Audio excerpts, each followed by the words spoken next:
मुझे फांसी चाहिए उनकी, मुझे मेरे पति का इंसाफ चाहिए। मेरी 2 छोटी छोटी बच्चियां हैं, मैं कैसे पालूंगी उन्हें, मैं कैसे क्या करूंगी अपने बच्चों का अपने पति के बिना। उसको पूरी तरीके से चाकू से घोंपा गया था और जैसा कि आप लोगों को पता है वो इंसान अब इस दुनिया में नहीं रहा है। हम लोग ये चाहते हैं जो भी आरोपी उन्होंने गिरफ्तार किए हैं उनको फांसी की सज़ा होनी चाहिए, उम्र कैद की सज़ा होनी चाहिए। दफ़ा 302 उनके ऊपर लगा है।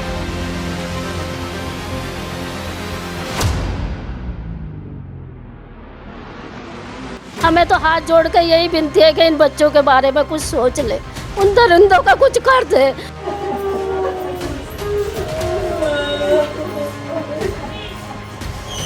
मेरे को एक लेडीज आई थी बुलाने, तो वो बोला कि तुम्हारा पौधा मार के डाल रखा। तो मैं उधर गई तो मेरा बेटा वो लथपथ खून में, उस होश नहीं था उसे।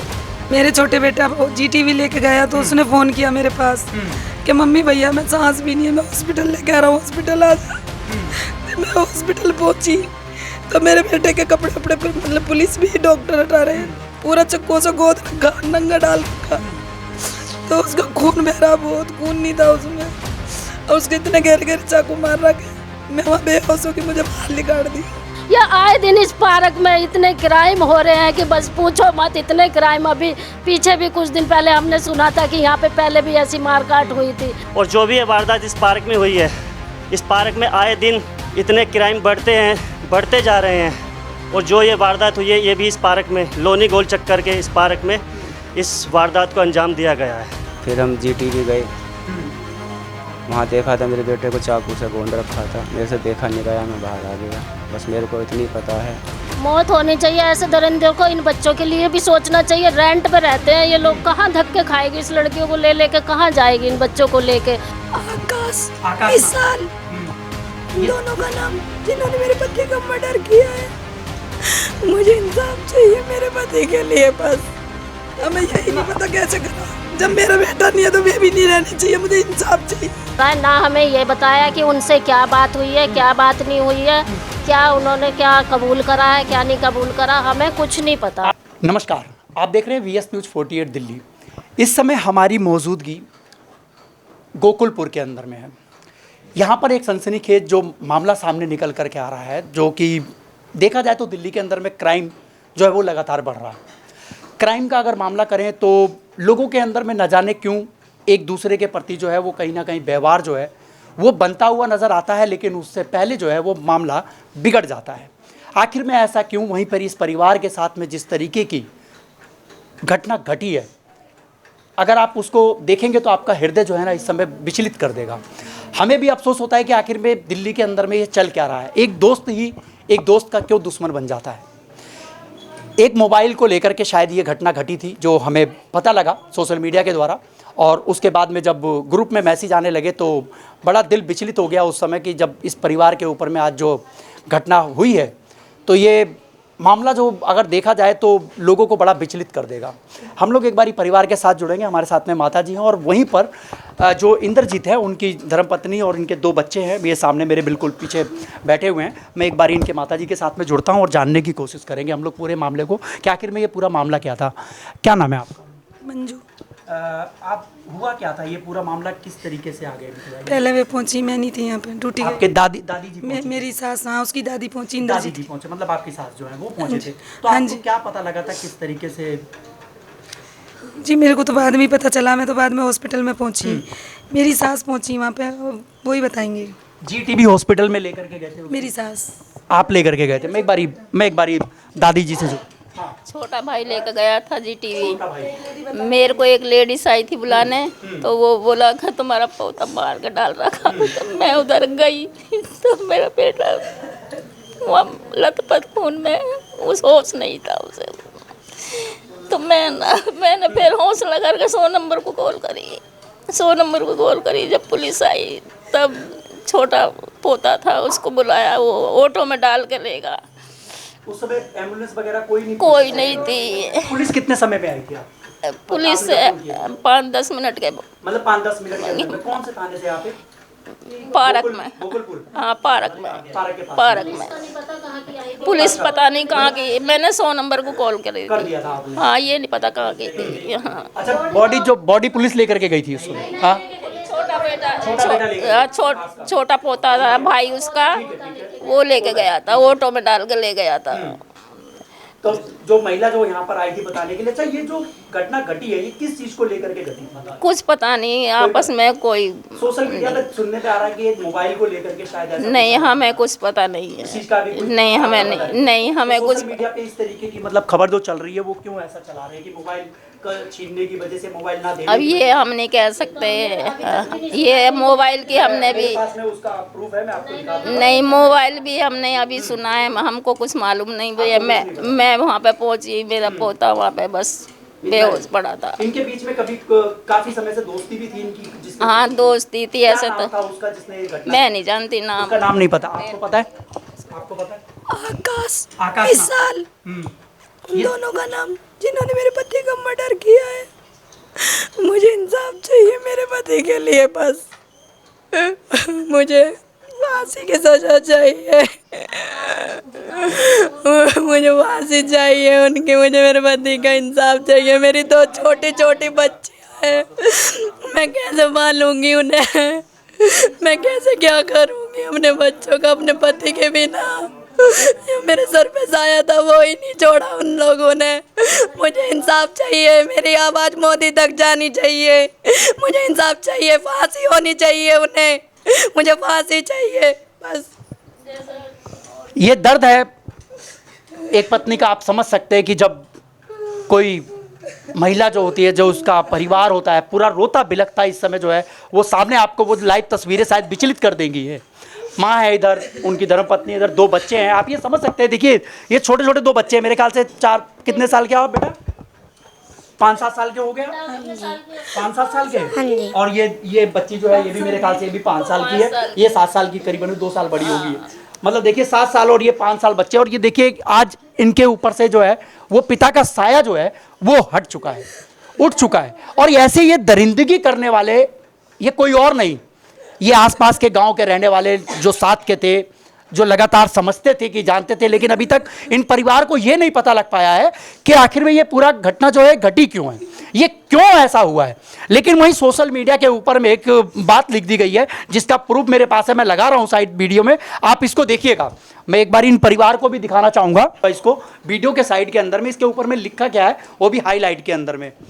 ये दिल्ली न्यूज़ का है, दिल्ली हाट का इनका न्यूज़ जो चलाता है ये सोशल मीडिया के ऊपर में, और इसके ऊपर में लिखा है, फ़ोन तोड़ने से नाराज़ दोस्त ने उतारा मौत के घाट, चाकू से किए थे कई बार हुई मौत। जो जब ऐसी घटना हो गई उसके बाद में जीटीबी हॉस्पिटल जब लेकर के जाया गया तो उस समय जो है वो डॉक्टरों ने शायद मना कर दिया।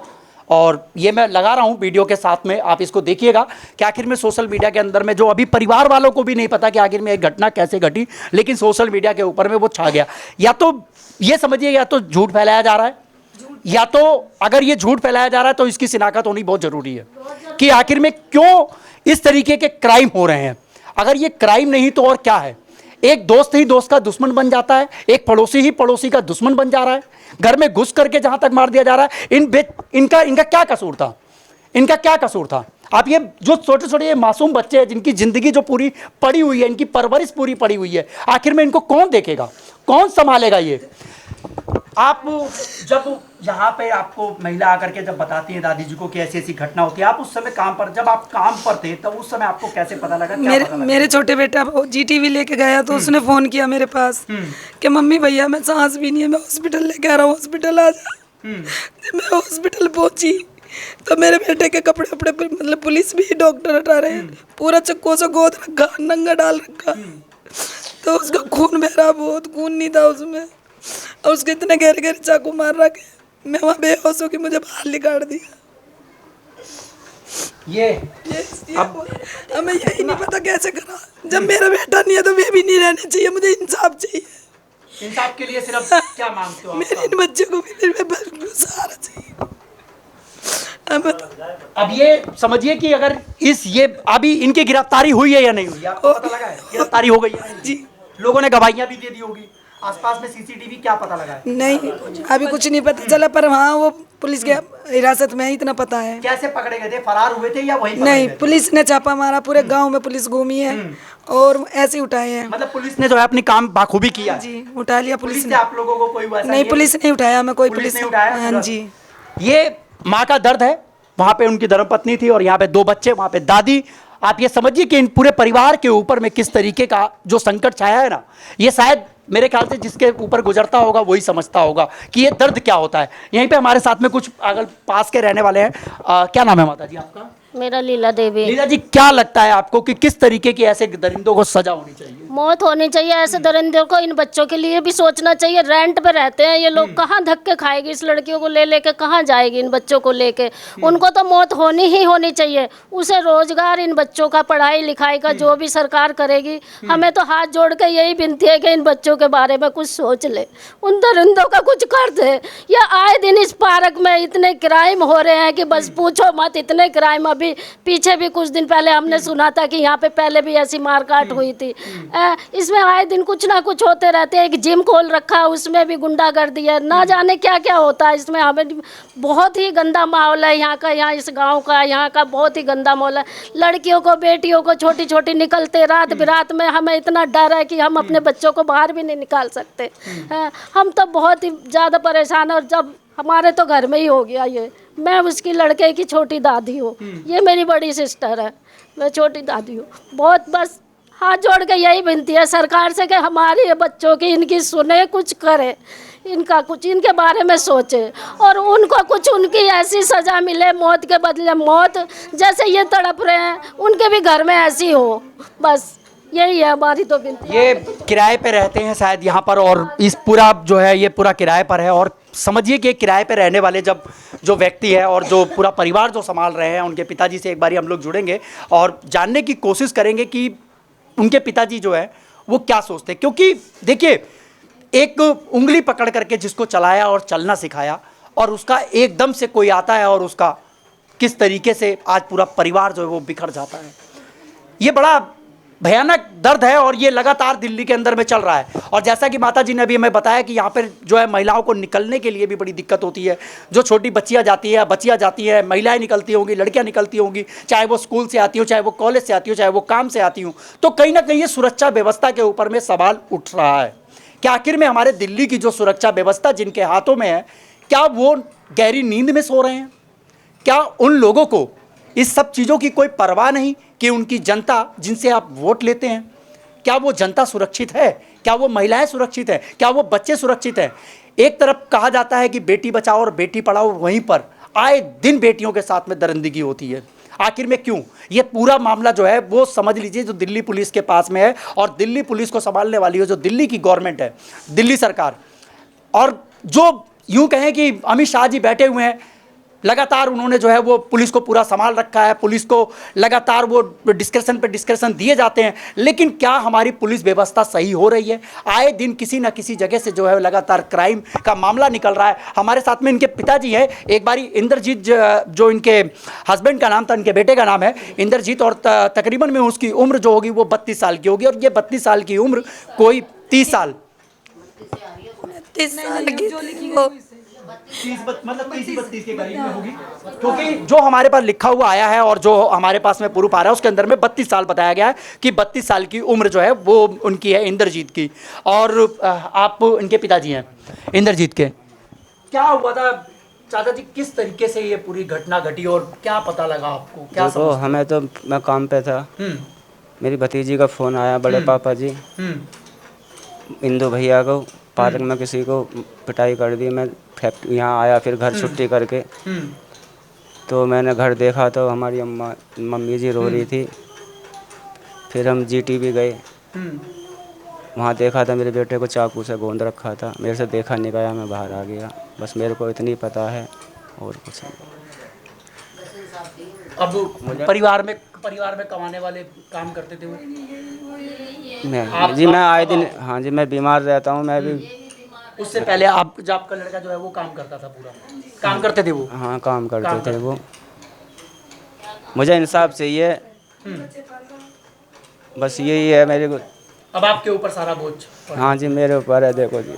कितने कितने लड़के हैं आपके? 2 बेटा हैं मेरे, बड़ा वाला था वो एक्सपायर जो हो अब गया। घटना हाँ घटी हाँ है जी, एक छोटा बेटा है मेरा। अच्छा, कोई ऐसा तो नहीं कोई पहले से कोई रंजिश हो? कुछ नहीं है जे सर। अगर मान लीजिए आपको नहीं पता कि ये मोबाइल के ऊपर में हुआ है, मैं मान लेता हूँ एक बात को, मैं मोबाइल वाली बात को अलग कर देता हूँ, पहले से कोई रंजिश हुई हो, कभी कोई लड़ाई ऐसा झगड़ा कोई हुआ? हमारी किसी से कोई वो नहीं है। उसके आपके लड़के के साथ? आपके साथ? हाँ, लड़के के साथ भी नहीं थी, हमारे साथ भी कोई पूरे गांव में किसी से कभी कभी किसी कोई कोई किसी से नहीं, नहीं? बिल्कुल नहीं। किसी बात को किसी बात को लेकर कोई वो नहीं कोई है, कुछ नहीं? कोई कुछ नहीं। अच्छा, जब पुलिस पे आप गए तो पुलिस वालों ने क्या लिखवाया और किस तरीके से एफआईआर बनाई है उन्होंने?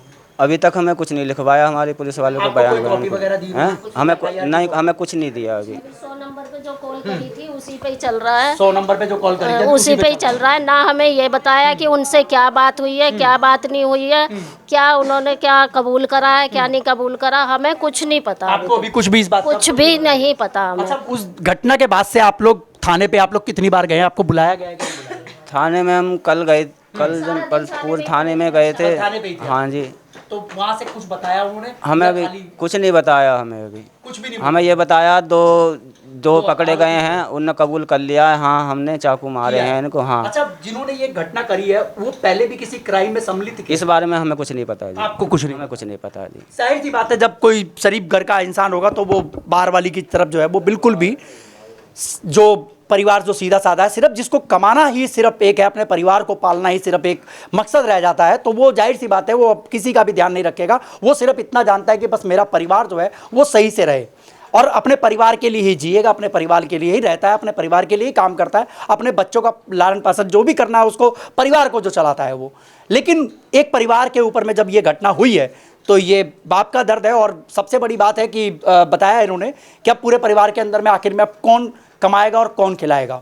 एक इनका छोटा बेटा है, शायद वो भी काम करते हैं या नहीं करते हैं? हाँ जी काम करता करते हैं है। वो हाँ भी? जी करता उसकी तो अपनी फैमिली है, उनकी अपनी भी फैमिली, वो अपनी फैमिली संभाल रहा है, वो अपनी फैमिली को कर रहा है, लेकिन इनका सहारा कोई नहीं, कोई नहीं है। बस बिल्कुल। इन बच्चों ये का सहारा बिल्कुल अब बाप का जो कर्तव्य बनता है वो कि भाई बच्चों की जो शादी वादी है वो करा दिया जाए, उसके बाद वो अपनी फैमिली में रहें। लेकिन यहाँ पर जो घटना घट जाती है, यहाँ पे आसपास के अंदर एक हमारे छोटे भाई वगैरह भी यहाँ पे खड़े हैं, एक बारी हम लोग इनसे भी बात करने की कोशिश करेंगे। क्या नाम है आपका? महेंद्र सिंह। महेंद्र सिंह। हाँ जी। महेंद्र जी, आप उनके छोटे भाई हैं? मैं चाचा हूँ आप चाचा उनका, हैं? छोटा, ठीक वो है। सबसे छोटा। तो आप कैसे, आपको क्या पता लगा और ऐसी घटनाओं को देख करके क्या सोचते हैं, कैसा होगा? जी मैं ये कहना चाहता हूँ, जो भी ये हुआ है, जो भी ये वारदात हुई है, हम बयान नहीं कर सकते अपनी जुबान से। मैं अपनी ड्यूटी पर था, प्राइवेट जॉब करता हूँ।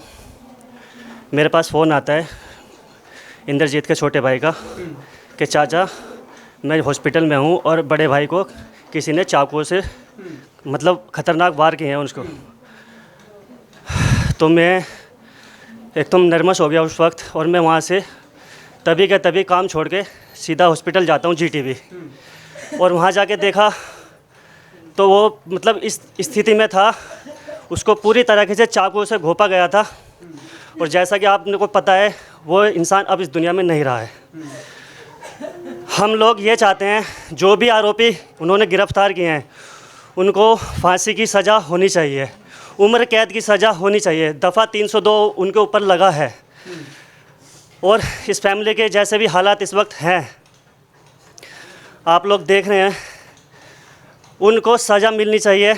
और ये जो छोटे बच्चे हैं इंद्रजीत जी के, 2 बेटियां हैं उनकी, इनका परिवार कैसे चलेगा? हम लोग अपना परिवार अलग अलग तरीके से अपना व्यवहार कर रहे हैं, मतलब अपना बेरोज़गार जैसे भी अपना रोज़गार कर रहे हैं। अब हमारी सरकार से एक ही निवेदन यही है कि जो भी करे सरकार वो सोचे समझे हमारे लिए थोड़ा सा, और हमारे बारों के लिए, बच्चों के लिए सबसे बड़ी मेन पॉइंट है इन बच्चों के लिए। और उनकी वाइफ है इंद्रजीत जी की। अब वो सरकार के हमारी ये गुंजाइश है कि निवेदन कि जितना भी हो सके इनके लिए हेल्प, बस हेल्प हम ये चाहते हैं।